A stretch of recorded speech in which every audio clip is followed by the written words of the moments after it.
Hey everybody, Brian here again. Tonight I want to talk about things that matter. I want to talk about surviving some hard times and how I've came to my own realizations. Like I shared with you last week, I'm wanting to post these videos once or twice a week, at least once a week, and just share my thoughts with you. And if you get something out of it, that's really cool. And if not, maybe tune in next week and see what we've got at that time.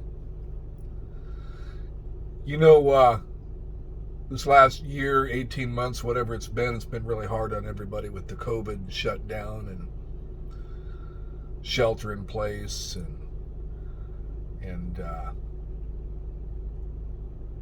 sickness, pandemic, the threat of getting sick and getting other people sick and people dying. And we've all been affected one way or another. I had an aunt and an uncle that died a day apart due to COVID-19. I've had some friends in a fellowship that I belong to that passed away due to COVID-19. And so I'm not unlike anybody else. We've all been touched by it, and it's created some real hardships, and it's created some real tough times for some people. Some of us financially, some of us psychologically, emotionally, spiritually, in different ways. And now it looks like maybe we've got a little bit of that behind us. At least we're opening up a little bit, and people are starting to come out a little bit and see what life is all about. But for me, it just brings up a theme or a constant subject that comes up in my life: surviving hard times and things that matter.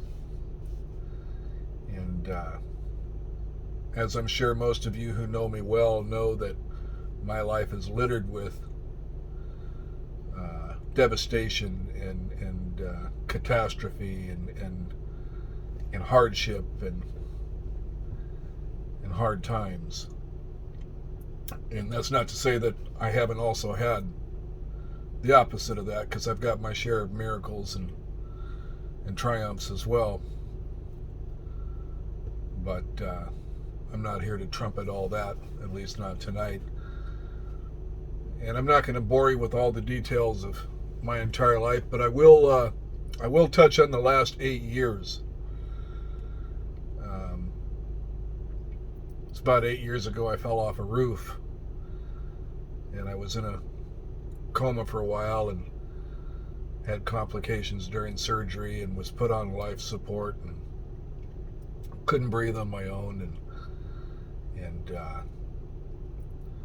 had a head injury and lung injury and a pretty badly mangled left leg and knee, and went through several surgeries while I was in the hospital, and after getting out of the hospital, spent the better part of a year in a wheelchair, and they weren't sure if I was going to walk again and all that kind of stuff. I'm self-employed, and so it was really rough on me and my business, and everything just kind of fell apart. And I no sooner recovered from that and started walking again and all that kind of thing, and was just starting to come back a little bit. And my wife Kimmy, her son at the time, he had been in a horrible automobile accident, and he was in the hospital in a vegetative state for 14 months. And he he succumbed to his brain injuries and died after 14 months in the hospital. He was only 9 years old. And in that same week that he passed, my wife Kimmy was diagnosed with breast cancer. And when we laid Zachy to rest, Kimmy also started chemotherapy and a round of several surgeries to remove her breasts and rebuild them and all that kind of thing. And she went through chemo and radiation, and it was a really, really, really tough time. And we wound up in a bunch of debt and medical bills and just all kinds of stuff going on. And I wound up selling my house that I had lived in for 15 years. To file bankruptcy, I would have had to surrender all or part of the business or go under some kind of conservatorship or whatever. And it wasn't an option at the time because it was all we had going. And so I sold the house and we paid our bills, and we moved into a rental. And that was very humbling. And then I got told by my cardiologist that I had a big aneurysm in my chest that was ready to explode. He described it as a water balloon sitting on top of my heart. And I needed emergency heart surgery. And so after wrestling with the insurance company, I went into the knife and I had open heart surgery. And they put a porcine valve, a pig valve, and replaced part of my aorta with a Dacron tube. And I went through a long recovery from that. And then Kimmy, her cancer came back. And this time it was in her head, it was in her spine, it was in her bones, it was in her digestive system, her reproductive organs. She had it all over. And over the course of the next couple of years, it just ate her alive. It just ate her alive. It ate her down to nothing. And then Kimmy succumbed to her cancer and she passed away 19 months ago. And right after she passed, and we no sooner got her buried and that kind of thing, then COVID hit, and I had to go through a lot of the grief process alone, sitting on the couch in my living room. Spent a lot of days in morbid reflection. And I've been in therapy since the week that she died, and once a week, and I highly recommend a good therapist for anybody, especially if you've got a grief journey. But suffice it to say, her and I went through some hard times, and I've been through some hard times and some devastation. But I sit here today, and I'm alive, and I'm hopeful, and I have faith. And my life isn't in the gutter, and it's not rock bottom. I've crawled out of the hole a little bit. You know, I'm in the middle of a good career that's helping me find my way back, you know, financially and those kinds of things. And I'm active in a fellowship, and I'm also active in a spiritual order that I'm a member of. And as hard as life is, and as lonely as it gets at times, and gosh, it gets agonizingly lonely, as depressing as it can be, you know, I have hope. I've weathered the storm. I have survived, you know. And I've done that by reaching out to people. I've done that by going to therapy. I've done that by meditating every single day.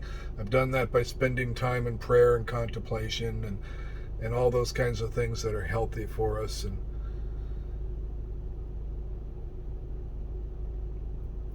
But aside from doing all the things that one does to survive and overcome, I've also learned a few things about things that matter. And what I know is that the people that you love, they can be taken from you at any time. Anytime. And we don't always get to know when that day is going to come. And so if you have the chance to love the people around you today, why not do it? Why not tell them? Why not show them? Why not be an example of that? Let nobody you love go to bed tonight wondering if you love them or how you feel about them. And don't ever go to bed wondering if you love somebody enough that day. Make sure that they know. Those are things that matter. If you have kids, spend time with them. Don't wait for them to call you. You call them. Or if they're living at home, get involved. Be a part of their life. Don't just let them spend the rest of their teenage years in their bedrooms, on their electronic devices and, living in the virtual world. Be alive. Live. Life matters and you have it. Go out and live it. If you have a spouse, a husband, or a wife, or whatever, oh my gosh, let them know that they matter more to you than anything else in the world, and show them. Take some trips, take some drives, a day trip, whatever. It doesn't have to be an extravagant vacation, just an evening out for some simple food or take a walk. One of the things that Kimmy loved to do in her dying days was she just loved for me to take her for a walk.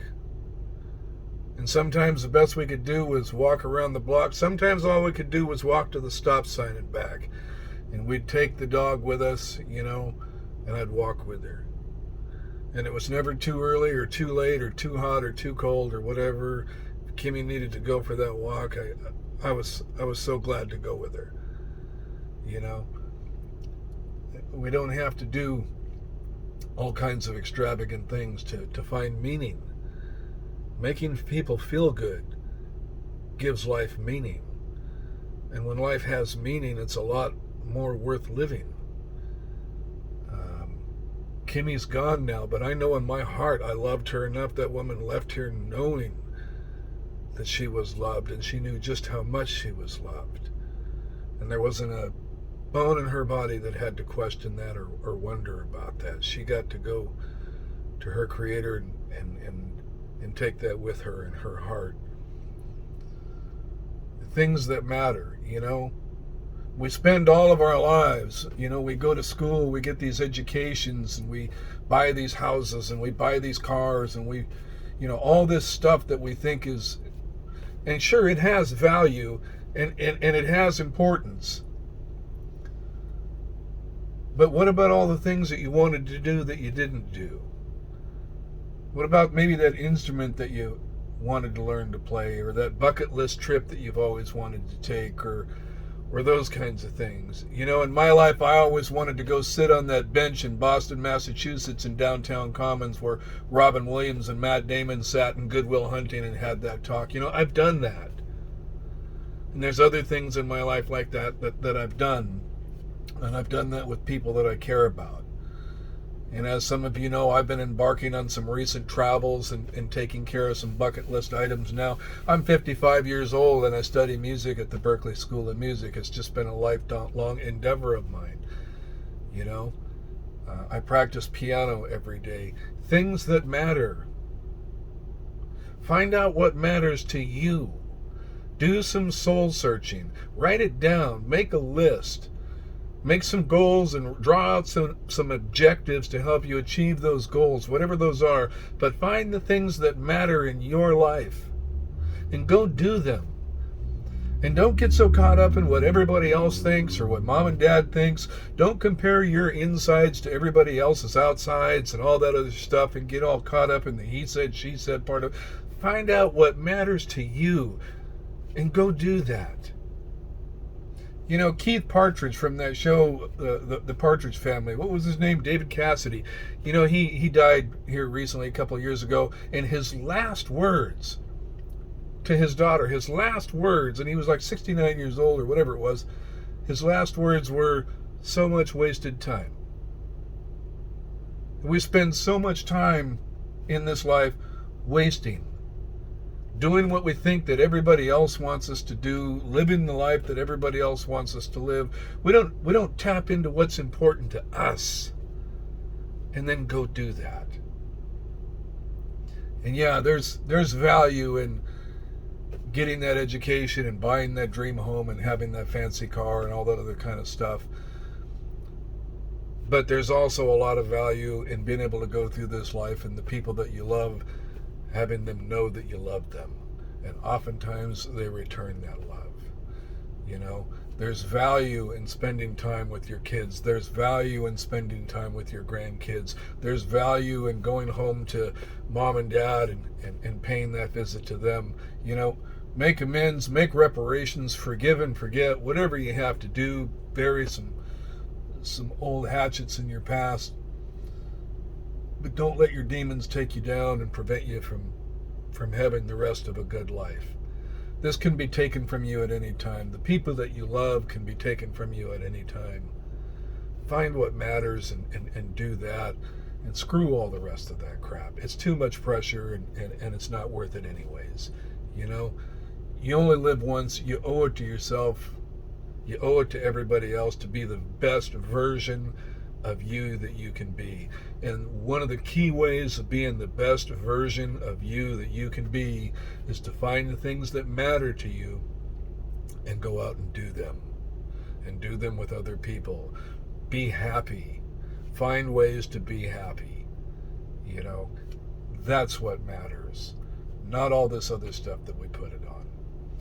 And so, again, I'm starting to ramble, and so I'm gonna call it a night, and thanks for tuning in. I hope I didn't bore you, and maybe I'll have something better to talk about next week. If you have any suggestions or ideas that you want me to share my thoughts on, you know, send me a message or a comment or whatever, and I'll give it some thought and see if we can accommodate you. God bless you. Have a good night.